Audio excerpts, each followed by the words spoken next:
Midi choc, choc, Choc, choc, choc, Choc.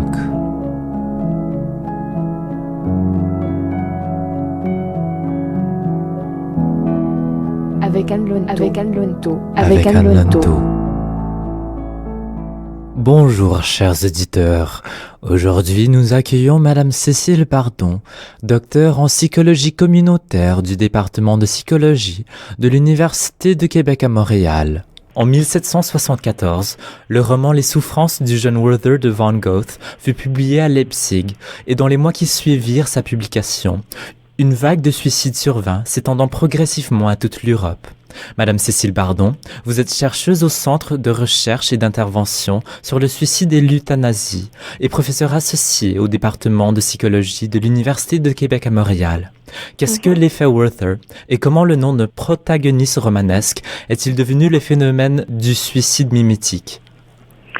Mais en fait, c'est un roman, comme vous l'avez dit, de Goethe, qui puis ce qui s'est passé, c'est que dans le cadre de ce roman-là, le personnage principal met fin à ses jours parce que il a une peine d'amour. Et puis c'est un roman comme ça.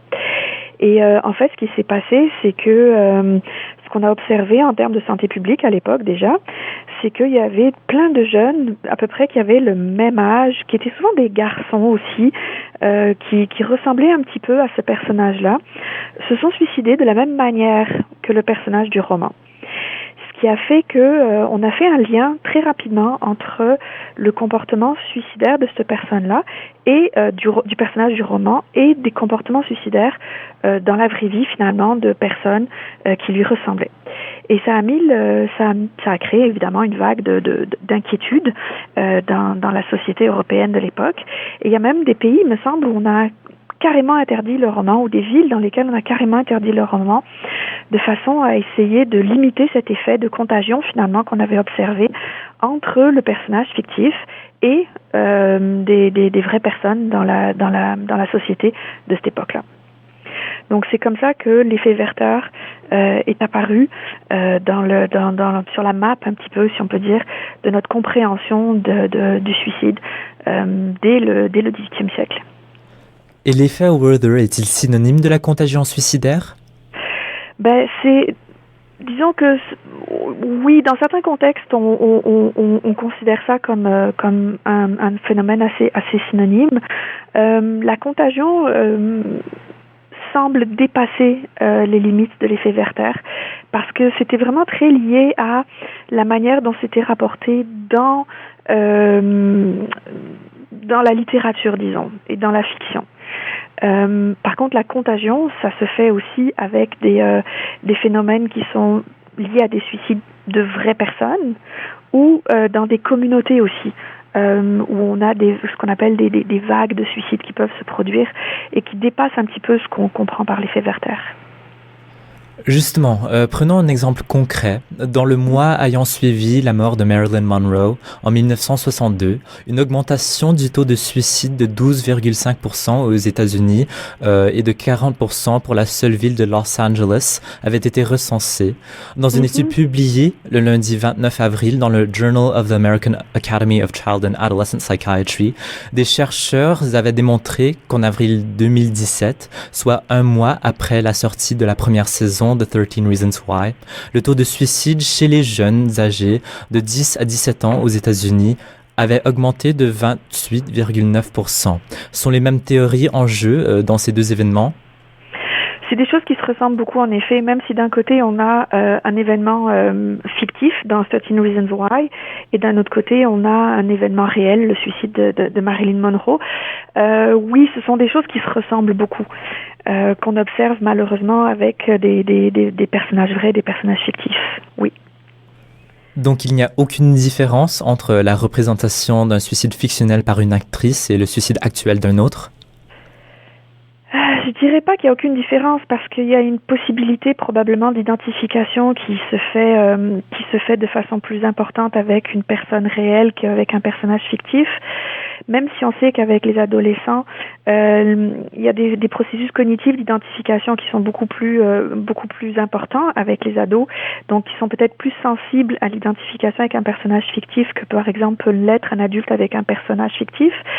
Mais c'est vrai que il y a des choses communes, mais il y a quand même des différences. Par exemple, quand on parle du suicide d'une personne réelle, la manière dont on en parle, bien souvent, va avoir une grosse influence sur l'effet de contagion qu'on peut observer. Avec les personnages fictifs, il y a beaucoup moins cet effet-là parce que c'est toujours romancé, il y a toujours un effet finalement de valorisation d'une certaine façon, ou de rendre ça romantique ou littéraire, ce qui est beaucoup moins fréquent avec des personnages réels.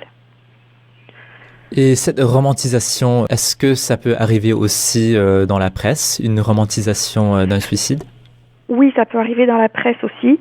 Mais il y a des choses très intéressantes qui se passent par rapport à ça dans les dernières années, parce que justement les milieux de journalistique et les milieux de la presse sont de plus en plus sensibilisés au fait que la manière dont ils ont de parler d'un suicide peut influencer un geste qui est posé réellement dans la vraie vie.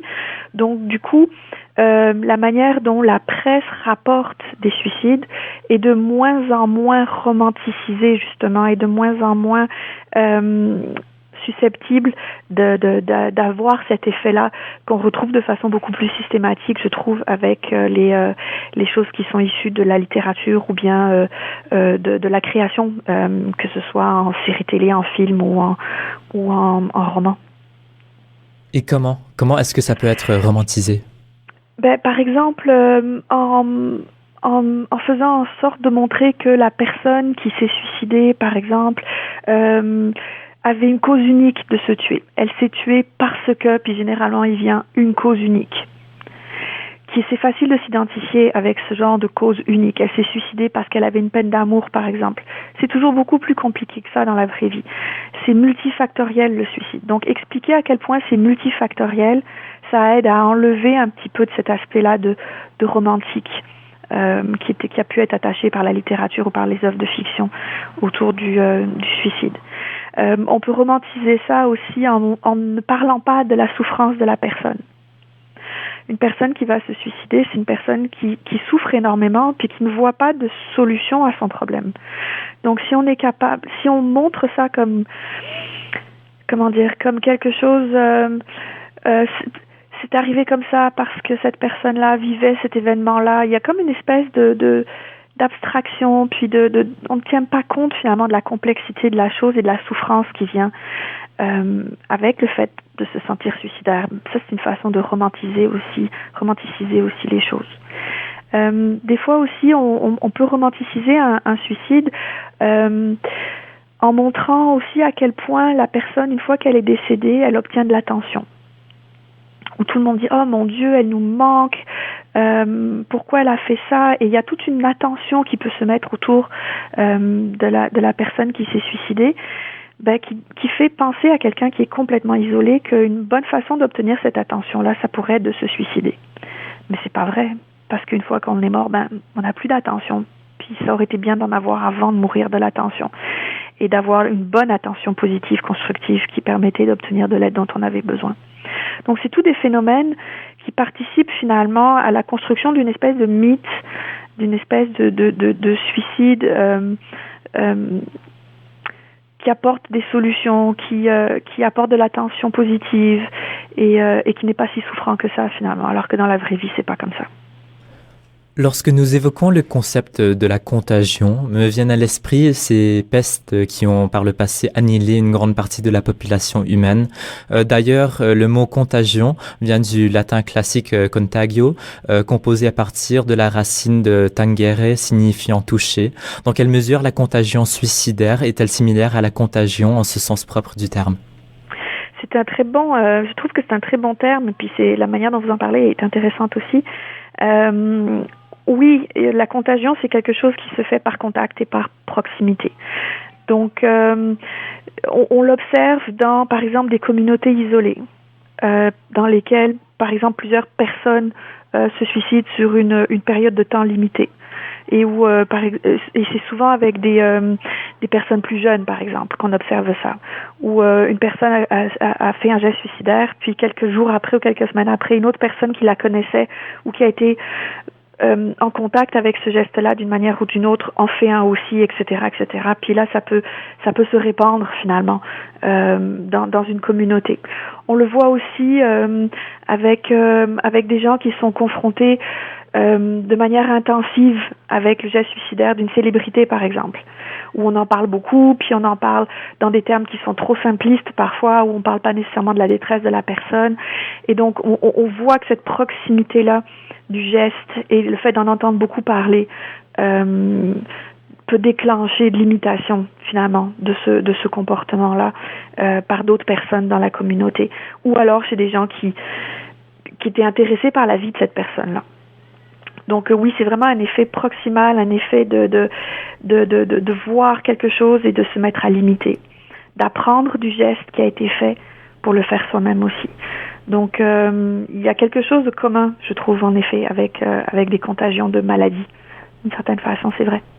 Donc oui, ça semble vraiment comme une maladie contagieuse. Le suicide en deuil, en moyenne 7 proches, impacte plus de 20 personnes et augmente le risque de suicide dans son entourage, selon professeur Pierre Thomas, qui est chef de pôle de psychiatrie au Centre hospitalier régional universitaire de Lille. Oui, en effet, le fait d'avoir été confronté à des gestes suicidaires dans son entourage, et plus c'est proche de soi, plus l'effet est fort, augmente le risque de poser soi-même un geste suicidaire. Donc c'est vraiment quelque chose avec lequel il faut être vraiment attentif et prudent quand on en parle et quand on le traite.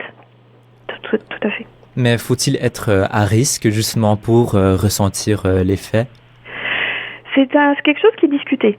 Il y a des recherches qui montrent que si la personne en soi n'est pas souffrante, n'a pas de troubles de santé mentale, n'a pas de facteurs de risque prédominants et importants, ben elle sera moins à risque évidemment d'un effet de contagion.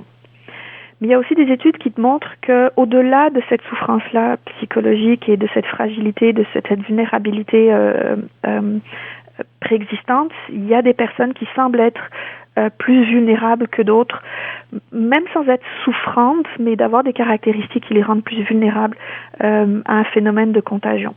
C'est très controversé. Encore, on n'a pas assez de données pour être capable de dire si c'est vraiment ça qui se passe, mais les données qu'on a, c'est que une personne qui est vulnérable au départ est plus susceptible d'être victime d'un phénomène de contagion, en effet. Et le lieu où ça se passe, ou le lieu de l'entourage, est-il un facteur aussi, par exemple à l'école comparé au milieu de travail? Ça, c'est une autre grosse question pour lesquelles c'est difficile de se prononcer parce que les cas sont heureusement relativement rares et donc c'est difficile d'avoir des données à grande échelle pour être capable de le démontrer ça. Mais on sait que, par exemple, dans les écoles, il y a un risque de contagion qui est plus grand, mais probablement que c'est beaucoup lié aussi au niveau de développement des adolescents qui sont dans une phase où ils sont extrêmement susceptibles d'imiter des comportements qu'ils observent par ailleurs.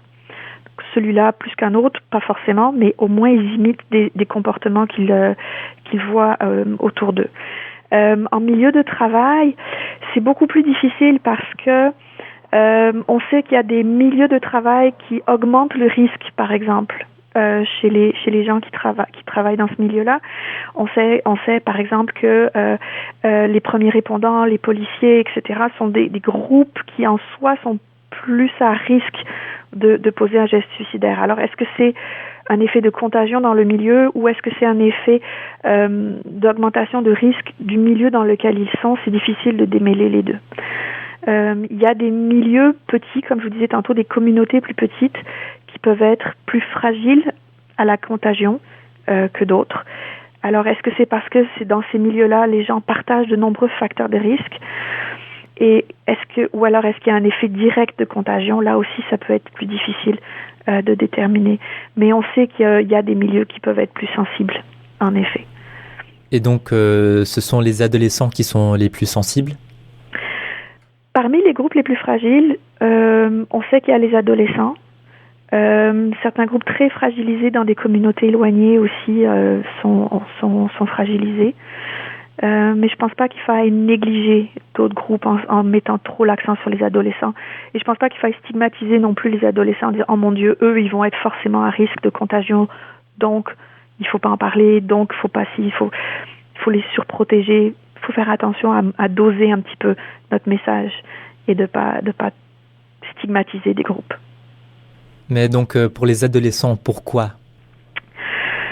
En grande partie parce qu'ils sont à un moment développemental dans lequel l'imitation et les pairs sont beaucoup plus deviennent de plus en plus importants, et l'imitation du comportement des pairs devient aussi quelque chose d'important. Ça se pourrait que ça aide à fragiliser. Ils sont aussi à des périodes où ils sont plus à risque de voir se développer des problèmes de santé mentale. Des gens qui développent de la dépression, souvent ça arrive à l'adolescence, ça commence à l'adolescence, les troubles anxieux, etc. Donc, il y a une fragilité peut-être un petit peu chez certains qui peut se mettre là. Chez les jeunes qui se sentent très isolés, peuvent être fragilisés aussi par rapport à des phénomènes de contagion.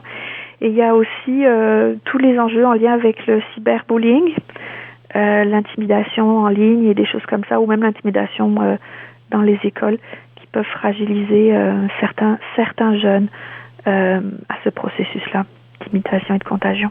Et donc une série comme 13 Reasons Why, qu'est-ce que ça fait à ce groupe particulièrement fragile? Ben, c'est difficile parce que d'un certain côté, on s'attend à ce que peut-être certains jeunes s'identifient avec le personnage principal et se disent « Ah ben, si elle n'est pas capable de s'en sortir, est-ce que moi je serais capable ?» et puis soient victimes de cette imitation-là d'une certaine façon. Mais d'un autre côté, on voit aussi des phénomènes qui sont intéressants où ça devient un outil de sensibilisation. Et où on voit des jeunes aussi qui, confrontés à une série comme ça, disent « Oh, finalement, moi, je vais pas bien, ben je vais peut-être aller chercher de l'aide que elle n'est pas allée chercher. » Ou ça m'aide à comprendre qu'est-ce que moi, je ressens et comment moi, je le vis. Et donc, du coup, à aller finalement mieux comprendre leur situation, puis mieux comprendre quelles ressources d'aide ils peuvent utiliser. Donc, c'est un petit peu une arme à double tranchant, puis c'est un petit peu difficile de départager les effets négatifs, des effets potentiellement positifs de sensibilisation d'une série comme ça. Alors on sait, et il y a des études qui sont sorties au printemps cette année en particulier, qui ont montré qu'il y avait eu une augmentation des taux d'hospitalisation puis des taux de suicide qu'on peut corréler, qu'on peut mettre en parallèle avec le moment de parution de la série. Mais parallèlement, il semblerait qu'il y ait eu aussi une augmentation de la recherche d'aide. Donc, est-ce que ce sont des jeunes qui ne seraient pas allés chercher de l'aide autrement? C'est difficile de le savoir. Est-ce que ce sont des jeunes qui ont été encouragés par la série à aller chercher de l'aide? On ne peut pas le savoir non plus. Et pour ceux qui ont eu des comportements suicidaires supplémentaires, les études tendent à montrer que ça a un lien avec la série. Donc, il y a cette ambivalence et cette ambiguïté. Le fait qu'on en parle plus fait que peut-être qu'il y a plus de jeunes qui vont aller chercher de l'aide, mais le fait qu'ils ont vu ça, on sait qu'il y a plus de jeunes qui ont eu des gestes suicidaires aussi. Donc, c'est pas tout noir ou tout blanc, l'effet de ce genre de série-là, mais c'est quelque chose dont il faut tenir compte et qu'il faut observer. Et donc, cette deuxième option, cet autre effet qui est autre que la contagion suicidaire, quelle est-elle? En fait, on sait que si c'est bien fait et si justement on en parle comme il faut, c'est-à-dire en disant que les personnes qui se suicident sont des personnes qui souffrent, qui n'ont pas forcément eu l'aide dont ils ont besoin, que l'aide existe et que si on reçoit de l'aide dont on a besoin, eh bien, on a des chances d'aller mieux puis de sortir de cet épisode-là et de cette crise suicidaire-là. Si c'est fait de la bonne façon, ça peut avoir un effet positif d'augmenter la recherche d'aide et d'augmenter l'accès finalement aux ressources dont les personnes ont besoin pour aider avec la souffrance qu'ils sont en train de vivre à ce moment-là. Donc, quand les médias parlent correctement et quand Et c'est difficile d'associer ça avec la fiction puis la création, parce que c'est difficile de dire à des créateurs quoi faire et comment parler des choses dont ils veulent parler. Mais dans les médias, justement, d'information puis de communication, quand on le fait correctement, on voit un effet positif de réduction, en tout cas d'augmentation de la recherche d'aide et d'augmentation d'accès à de l'aide. Et on espère de réduction de certains types de comportements suicidaires. Revenons un peu à 13 Reasons Why. Le mardi 16 juillet, Netflix annonça supprimer une scène particulièrement controversée de la fin de la première saison. La scène du suicide, qui durait près de 3 minutes, montrait de façon très explicite l'adolescent mettre fin à sa vie dans sa baignoire. La nouvelle version de l'épisode montre désormais la jeune fille en train de fixer son reflet dans le miroir de la salle de bain et passe directement à la réaction des parents en découvrant son corps. Cette scène de 3 minutes est-elle uniquement responsable de l'augmentation de 28,9% du taux de suicide chez les jeunes? Et si oui, comment une telle scène d'une durée de 3 minutes peut-elle avoir autant de portée? Je vous avouerai que ça, je peux pas vous dire, parce que c'est trop précis comme morceau d'information, et il n'y a pas d'études qui ont été, que je connaisse en tout cas, qui parlent de ça précisément. Je ne peux pas répondre à cette question-là. Je crois qu'on n'a pas encore les informations que ça prend pour répondre à cette question-là. On le sait que de montrer un suicide a un effet très négatif. Parler des détails d'une méthode de suicide peut avoir un effet d'entraînement très négatif. Maintenant, la série au complet semble parler des choses qui ont amené ce jeune-là à se suicider. Donc, c'est difficile de savoir quelle est la part de la scène précise versus la part de la série au complet sur l'effet qu'on a pu observer. Peut-être qu'on pourra le voir avec justement le fait qu'il y a eu tout un battage publicitaire autour du fait que la scène a été enlevée, et que donc il y a peut-être des nouvelles personnes qui vont voir la série sans la scène, et on pourra peut-être voir s'il y a un effet ou pas de ce regain d'intérêt pour la saison 1 dans laquelle la scène était. Mais dans l'état actuel des connaissances, je trouve ça trop difficile de se prononcer, on ne peut pas savoir ça. D'accord. Donc oui, vous avez parlé un peu de ce double effet que pourrait quand même avoir la série en général, et puis l'association que peut avoir les personnes qui regardent la série de la protagoniste Hannah Baker, n'est-ce pas? Mm-hmm. Oui, c'est ça. D'un certain côté, on a un effet, comme on disait, où des gens peuvent être contaminés d'une certaine manière et imiter son comportement. Puis d'un autre côté, on peut avoir des gens qui se disent « Mon Dieu, mais si moi je suis dans la même situation qu'elle, je ne ferai pas ce qu'elle a fait et je vais aller chercher l'aide dont j'ai besoin. » Donc, la manière, tout est dans la manière évidemment de parler d'un suicide et de dire cette personne-là souffrait, cette personne-là avait besoin d'aide, et si elle avait eu l'aide dont elle avait besoin, elle aurait probablement pas fait le geste qu'elle a fait.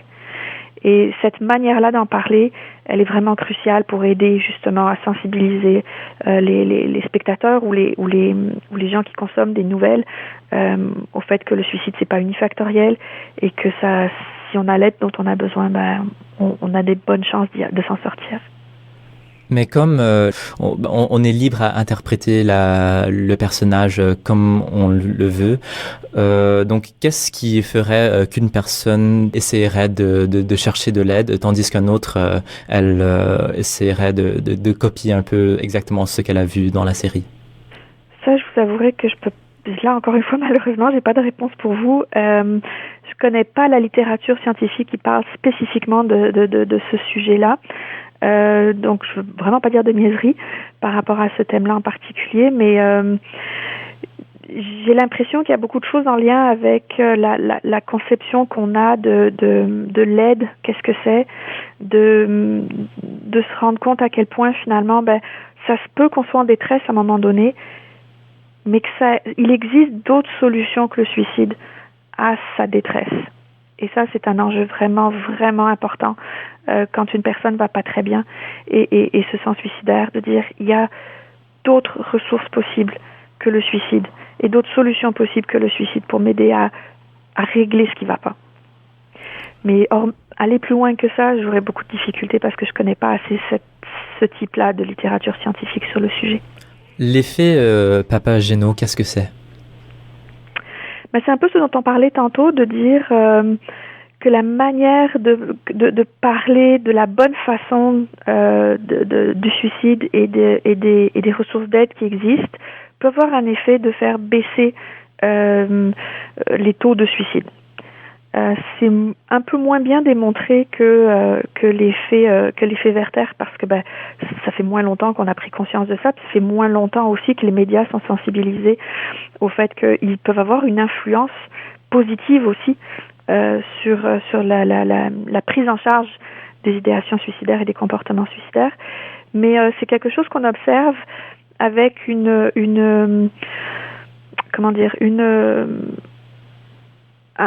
fait de rapporter de façon responsable et constructive des événements suicidaires, qui fait que on en voit moins et qu'on n'a pas cet effet-là de contagion et que ça fait augmenter les taux d'utilisation d'aide et baisser les taux de suicide. Selon des études faites en Vienne, après que les médias avaient reporté sur des personnes qui se suicidaient en sautant devant des trains, un nombre accru de personnes avaient suivi leur exemple. À la suite de la publication de lignes directrices nationales, le taux de suicide s'était diminué de 81%. Dans quelle mesure le gouvernement devrait-il s'interposer dans de telles situations de contagion suicidaire et aurait-il raison de le faire? C'est une question extrêmement délicate parce qu'on touche à la liberté de la presse et puis à la liberté d'expression et c'est un sujet sensible. Par contre, il y a énormément de choses qui sont faites pour sensibiliser la presse et il y a plusieurs organisations qui publient des lignes directrices pour les médias pour dire écoutez, si vous voulez parler de suicide, on vous recommande de ne pas en parler, mais si vous voulez en parler, voici des façons responsables et constructives de le faire. Et on sait que quand les médias suivent ces recommandations-là, il y a moins d'effets de contagion. Et ça, c'est documenté, comme vous l'avez dit, ça a été documenté à Vienne il y a plusieurs années, mais c'est documenté aussi dans toutes sortes de milieux, et c'est quelque chose qu'on a vu aussi à Montréal, par exemple. Quand on a beaucoup moins parlé des suicides dans le métro, par exemple, mais ça a été accompagné d'une diminution du nombre de suicides dans le métro. Ce qui est très intéressant et très constructif et très positif. C'est-à-dire que le fait que ça n'était plus médiatisé autant, ça a fait qu'il y a eu beaucoup moins d'imitations et beaucoup moins de ce type-là de comportement. Et c'est très bien, on est très content de ça. Il faut que ça continue. Et y a-t-il une différenciation entre justement le suicide de quelqu'un de normal, de quelqu'un à qui on peut s'associer, et une personne un peu plus avec un peu plus de notoriété, une célébrité? Disons qu'il y a un plus grand potentiel d'identification avec une personne célèbre qu'avec une personne anonyme. Et donc, probablement qu'une grande partie de l'effet vient de là. Puis, une personne célèbre qui se suicide, on va en parler plus longtemps. Les gens vont avoir un attachement particulier à cette personne-là. Alors qu'une personne anonyme de la population générale, il n'y a pas cette espèce d'identification qui se fait, à moins qu'on en parle beaucoup de cette personne et qu'on ait beaucoup de détails sur sa vie et que plusieurs personnes puissent dire « Ah moi je m'identifie à cette personne parce qu'elle l'est comme moi ». C'est probablement beaucoup plus facile avec une personne célèbre qu'avec une personne anonyme.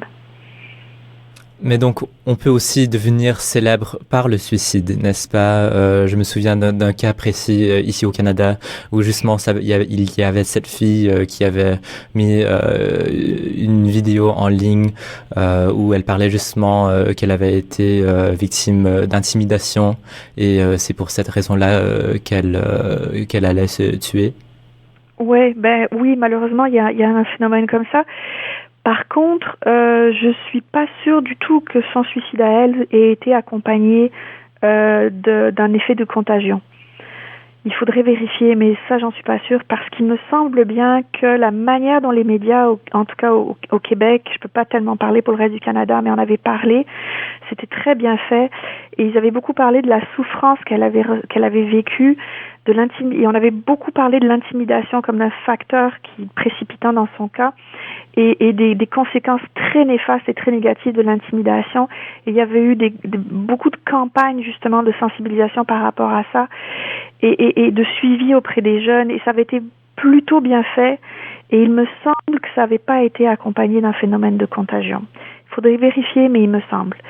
Et donc du coup, dans son cas, oui, elle était devenue célèbre à cause de son suicide, mais la cause la cause de la cyberintimidation et de la lutte contre la cyberintimidation avait pris le devant, elle était devenue comme un porte-parole finalement de cette cause-là, ce qui avait eu un effet malheureusement dans son cas bénéfique pour les autres, mais on aurait bien aimé qu'elle en vienne pas là, évidemment.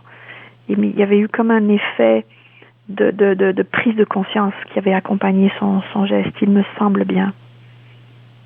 Est-ce que je me trompe? Et de telles vidéos qui sont autoproduites, y a-t-il une différence entre ces vidéos-là et des œuvres un peu de fiction ou des reportages de presse? Ça, j'avoue que je peux pas vous dire. Je suis pas familière avec cette littérature-là, encore s'il y en a. Je peux pas vous dire ça, je sais pas. Et donc, on parlait un peu avant de ceux qui sont les plus vulnérables. Quelles sont les manières d'être un peu moins vulnérables, disons? Ben, déjà, les personnes les plus vulnérables sont généralement celles qui sont le plus isolées, celles qui ont des problèmes importants psychosociaux, des problèmes de santé mentale. Être moins vulnérable, c'est faire ce qui est en son possible pour dire quand ça va pas bien, briser l'isolement le plus possible, prévenir quelqu'un dans son entourage que quelque chose ne va pas, utiliser les ressources d'aide qui sont disponibles, comme les lignes de prévention du suicide, les services de santé. Si vous êtes dans une école, il y a des services dans les écoles de soutien aux élèves, utilisez les services de soutien aux élèves. Il y a beaucoup d'organismes communautaires dont le but est de venir en aide à des groupes vulnérables, à des populations fragilisées. N'hésitez pas à utiliser leurs services. Ce sont des gens qui font un travail extraordinaire et qui peuvent aider une personne fragilisée. Si vous êtes quelqu'un qui voit et qui est conscient qu'une personne dans son entourage est fragile et vulnérable, dites-lui, je sens qu'il y a quelque chose qui ne va pas. Est-ce qu'on peut faire quelque chose pour t'aider? J'ai l'impression qu'en ce moment, tu te sens pas très bien ou que c'est plus difficile pour toi. Est-ce qu'on peut faire quelque chose pour t'aider? On peut pas toujours faire quelque chose soi-même, mais on peut aider la personne à aller vers des ressources professionnelles ou communautaires qui peuvent l'aider aussi. Donc, ne jamais hésiter à dire à quelqu'un, j'ai l'impression qu'il y a quelque chose qui va moins bien, est-ce qu'on peut faire quelque chose pour toi? On est mieux de se tromper dans ce sens-là que de se tromper en disant, oh mon Dieu, j'avais vu qu'il y avait quelque chose qui allait pas et j'aurais dû faire quelque chose. Donc, c'est vraiment ne jamais hésiter à aller chercher de l'aide quand on sent qu'on en a besoin. Demander de l'aide, ça veut pas dire être fragile ou incompétent, ça veut dire être fort, demander de l'aide. C'est plus difficile des fois de demander de l'aide que de rester tout seul dans son coin, mais c'est souvent beaucoup plus efficace. Donc là, vous avez donné un peu, vous avez donné des choses que peuvent faire ceux qui sont les plus vulnérables. Et oui, vers la fin de cela, vous avez parlé un peu de l'interprétation que les autres peuvent avoir de quelqu'un s'ils essaient de chercher de l'aide. Donc soit ils paraissent forts en cherchant de l'aide, mais ils peuvent aussi paraître moins forts justement pour aller chercher de l'aide. Pourquoi? Des fois, on a des idées préconçues dans notre tête, comme quoi aller chercher de l'aide, c'est ne pas être fort justement, puis c'est être fragile, et puis il faut vraiment essayer de lutter contre cette conception qu'on peut avoir soi-même, puis si on a besoin d'aide, aller chercher de l'aide, c'est ça la vraie force. C'est de dire j'ai besoin de quelqu'un ou j'ai besoin de quelque chose pour m'aider à passer à travers ce moment-là. C'est reconnaître qu'on vit un moment difficile, reconnaître qu'on a besoin d'un coup de main pour y arriver. La vraie force, elle est là. Se dire oh mon Dieu, s'il faut que je m'en sorte, il faut que je m'en sorte tout seul. Des fois, on n'y arrivera pas à s'en sortir tout seul. Et la vraie force, c'est vraiment d'aller chercher l'aide dont on a besoin quand on en a besoin. Les formules du type maintenant il repose en paix ou on ne pouvait rien faire, ils sont à éviter? C'est une très bonne question. Il y a deux choses un peu différentes dans les deux exemples que vous donnez. Maintenant, il repose en paix. C'est une façon aussi de laisser penser que le suicide, ça règle tout. On est en paix quand on est mort, on le sait pas. Il y a des gens qui ont des croyances comme quoi c'est vrai, il y en a qui en ont pas. Dans la mesure où on le sait pas, il y a des moyens d'être en paix en étant vivant. Exploitons-les en utilisant les services dont on a besoin, puis en ayant l'aide dont on a besoin pour aller mieux. L'autre phrase, on pouvait rien faire pour lui. La plupart du temps, c'est pas vrai. Les personnes qui sont suicidaires et qui pensent à passer à l'acte tendent à avoir l'impression qu'il y a rien qu'on peut faire et qu'il n'y a pas d'autre solution. Mais n'oublions pas que un geste suicidaire, c'est une solution permanente à un problème qui est temporaire et que il y a presque toujours quelque chose auquel on peut penser pour vous aider à alléger cette souffrance-là. Il y a presque toujours quelque chose qui peut être fait pour aider la personne à aller mieux et à passer par-dessus ce moment difficile et rebâtir quelque chose de positif et de constructif dans sa vie. Donc, on n'aurait rien pu faire, on l'a pas vu, la personne n'a pas communiqué avec nous, et ça c'est regrettable et c'est dommage. Mais si on le sait, qu'une personne est en détresse, il y a toujours des choses qu'on peut faire pour l'aider. Le premier mécanisme de défense pour justement ces personnes qui sont suicidaires, que devrait-il être? Le dire à quelqu'un. Je vais pas bien, aide-moi. Et c'est probablement le premier pas le plus difficile à faire, mais c'est le plus important et c'est le plus significatif. Parce que le dire, c'est ouvrir la porte à se faire aider et à trouver d'autres options et d'autres solutions que le suicide pour essayer de réduire la souffrance dans laquelle on est. Et des fois, on le dit à quelqu'un qui est pas en état de l'entendre, parce que c'est très dur à entendre. Quelqu'un qu'on aime qui dit ça. Mais il faut pas hésiter à le dire de nouveau à quelqu'un d'autre. Et il y a quelqu'un qui va l'entendre et qui va nous aider. Les lignes spécialisées de prévention du suicide sont des très bonnes ressources pour ça.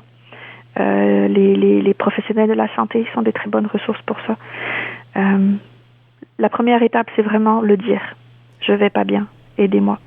Mais pour cela, est-ce que ça pourrait faire aussi naître des idées suicidaires chez les autres, à qui on en parle? Non. Les données qu'on a tendent à montrer que si une personne qui ne va pas bien communique sa détresse pour obtenir de l'aide, c'est important et c'est beaucoup plus important que n'importe quel effet qu'il pourrait y avoir autre.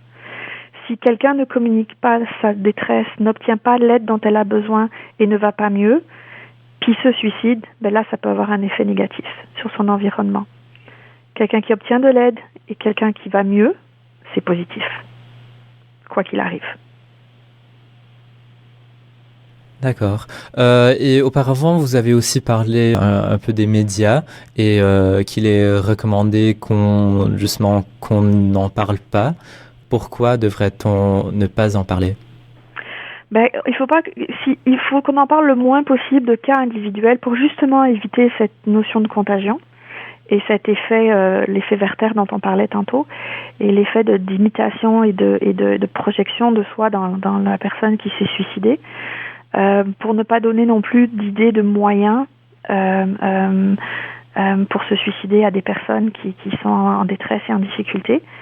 Par contre, si on en parle, en parler de la bonne façon, c'est pas négatif. C'est-à-dire dire que il y a des personnes qui sont en détresse, des personnes qui se sont suicidées ou qui ont pensé au suicide. qui étaient très souffrantes, c'était multidéterminé, il y avait plein de choses qui se passaient dans leur vie. Puis s'ils avaient obtenu l'aide dont ils avaient besoin, ils se seraient probablement pas suicidés à ce moment-là. Ça devient un outil de sensibilisation. Donc, en parler de la bonne façon, ça peut avoir cet effet-là de sensibilisation auprès de la population. Ce qui est difficile et dangereux, c'est d'en parler de la mauvaise façon. D'en parler de façon sensationnaliste, de faire des manchettes en disant il se tue parce que sa blonde l'a quitté, par exemple, ou qui simplifie énormément les choses, qui schématise, qui finalement ne reflète pas la réalité de la complexité du vécu de ces gens-là. Et ça, c'est dangereux. Mais en parler d'un cas précis, c'est quand même un peu de célébrer son existence, n'est-ce pas? Encore une fois, ça dépend comment c'est fait. C'est célébrer l'existence de la personne ou célébrer le geste, disons, parce qu'on peut célébrer l'existence des gens et j'espère qu'on le fera toujours, célébrer les gens, mais célébrer le geste que cette personne-là a fait, ça, c'est pas une bonne idée. Dire il s'est suicidé parce qu'il allait vraiment pas bien, il y avait plein de causes à son geste. On regrette qu'il ait fait ce geste-là parce que s'il l'avait pas fait, il y aurait moyen de l'aider à continuer à vivre et peut-être à aller mieux. Là, ça peut devenir une bonne façon d'en parler. On veut pas que les médias parlent des moyens que les gens utilisent. On veut pas qu'ils glorifient le geste qui a été posé. Les phrases que vous donniez en exemple tantôt, là maintenant il ne souffre plus. Ce genre de phrases-là n'aident vraiment pas. Et y a-t-il un certain point où vous prévoyez voir les médias changer complètement leur façon de faire et de justement d'utiliser ces autres formules qui sont mieux? Moi honnêtement, je suis très optimiste parce que au Canada et au Québec, on en parle pas si mal que ça dans les médias. Et c'est un travail à recommencer en permanence, de sensibiliser les salles de presse, de sensibiliser les journalistes, de sensibiliser les gens qui font de la communication sur les médias sociaux aussi, etc., par rapport à la bonne manière d'en parler. Les guidelines dont je vous parlais sont publics. L'Organisation mondiale de la santé, l'Association canadienne de prévention du suicide, les associations provinciales de prévention du suicide publient ces guidelines. Il y a des sensibilisations qui sont faites à chaque fois qu'on peut avec les médias pour expliquer l'impact que ça peut avoir, les mauvaises façons d'en parler, l'impact que ça peut avoir, les bonnes façons d'en parler. Donc c'est vraiment quelque chose qu'on doit faire tout le temps. Et au Canada, je pense que les médias sont généralement plutôt bien sensibilisés et bien au fait des bonnes façons d'en parler. Maintenant, est-ce qu'on est à l'abri de toute velléité de sensationnalisme? Non. Puis ça se peut qu'il y ait des dérapages à un moment donné de temps en temps. Mais de façon générale, je trouve qu'on s'en sort plutôt bien et il faut continuer à le faire comme il faut. Revenons à cet effet de contagion. Dans quelle mesure est-ce que l'identité ou le collage identitaire est-il important dans cela? Ça semble être assez important. Plus on a de points sur lesquels on peut s'identifier à la personne qui s'est suicidée, plus il semblerait que le risque soit élevé, qui est un phénomène de contagion qui se passe. Donc c'est vraiment la capacité à se projeter dans la personne et à s'identifier à cette personne-là, ou à ce qu'elle a vécu, ou à ses caractéristiques, ou à son aura, ou n'importe quel élément vers lequel on est capable de s'identifier. Plus il y en a, plus on risque d'être vulnérable, en effet. Est-ce vraiment un cas unique comparé à toutes ces autres choses où là on peut vraiment parler de comment on le fait, comment on fait une certaine chose et c'est vraiment juste le suicide qui reste un de ces sujets tabous qu'on ne devrait pas du tout décrire? Oh, ça, je pense que ça dépasse beaucoup ma compétence, mais je me dis que les gestes qui peuvent engendrer l'imitation devrait peut-être être traité avec beaucoup plus d'attention et beaucoup plus de prudence que ce qu'on fait. Je suis pas sûre qu'on puisse vraiment parler de tabou parce que avec le suicide, il faut en parler, c'est clair, mais il faut en parler de la bonne façon, puis il faut en parler pour faire de la prévention. C'est pas un tabou dans le sens où c'est important qu'il y ait des campagnes de sensibilisation et de prévention, puis c'est des choses dont il faut qu'on parle ouvertement dans la société, de façon à être capable de repérer adéquatement les personnes, de soutenir les gens dans l'environnement de quelqu'un qui est en détresse pour que ces personnes-là se sentent à l'aise de demander de l'aide pour leurs proches, etc. Donc moi, je parlerai pas de tabou en ce qui a trait au suicide, je parlerai de se comporter comme des bons citoyens et d'être conscient des phénomènes d'imitation et de contagion qu'il peut y avoir, et en tant que média, puis en tant que personnes qui font de la communication, puis qui font de l'art aussi, de la représentation artistique, on doit être sensible à l'impact potentiel que ça peut avoir ce qu'on fait. Et le suicide est un des exemples majeurs dans lequel ça se voit et dans lequel on sait comment on pourrait faire pour que ça se passe de la bonne façon. Est-ce que c'est un tabou? Je sais pas. Est-ce qu'il y a d'autres domaines dans lesquels il faudrait le faire? Ça, je veux pas me prononcer. D'accord. Mais pour la romantisation, parce qu'on utilise beaucoup ce terme justement en parlant de comment les médias décrivent le suicide, pourquoi ce terme? C'est une bonne question. Je sais pas. Personnellement, je sais pas. J'avouerai que j'ai pas fait d'études là-dessus personnellement. J'ai pas lu non plus de choses qui parlaient spécifiquement de ça. Je pense que ça a un rapport avec une espèce de glorification aussi. De faire des gens qui se sont suicidés des sortes de héros. Et il faut éviter de faire ça. Parce que c'est pas vrai. Ce sont pas des héros, ce sont des gens qui étaient très souffrants et qui n'ont pas trouvé de solution à leurs problèmes. Et ça peut avoir un effet très négatif aussi sur la perception que d'autres peuvent avoir de leur propre souffrance. Donc je pense que ça avait un rapport avec le fait de glorifier ce qui s'est passé. Madame Cécile Bardon, merci. C'était Madame Cécile Bardon, docteur en psychologie communautaire du département de psychologie de l'Université de Québec à Montréal. La question du midi est la suivante. Que peut à la fois réduire la vulnérabilité d'une personne face à la contagion suicidaire et être le plus fort déclencheur d'une remémoration nostalgique? Pour y participer et avoir la chance de gagner un prix hebdomadaire, il suffit d'être abonné au Midi Club. Vous recevrez également une notification par courriel de chaque épisode à venir, ainsi qu'un lien à chaque épisode déjà en ligne en format MP3. Merci pour votre écoute et à bientôt. Midi Choc. Choc. Choc.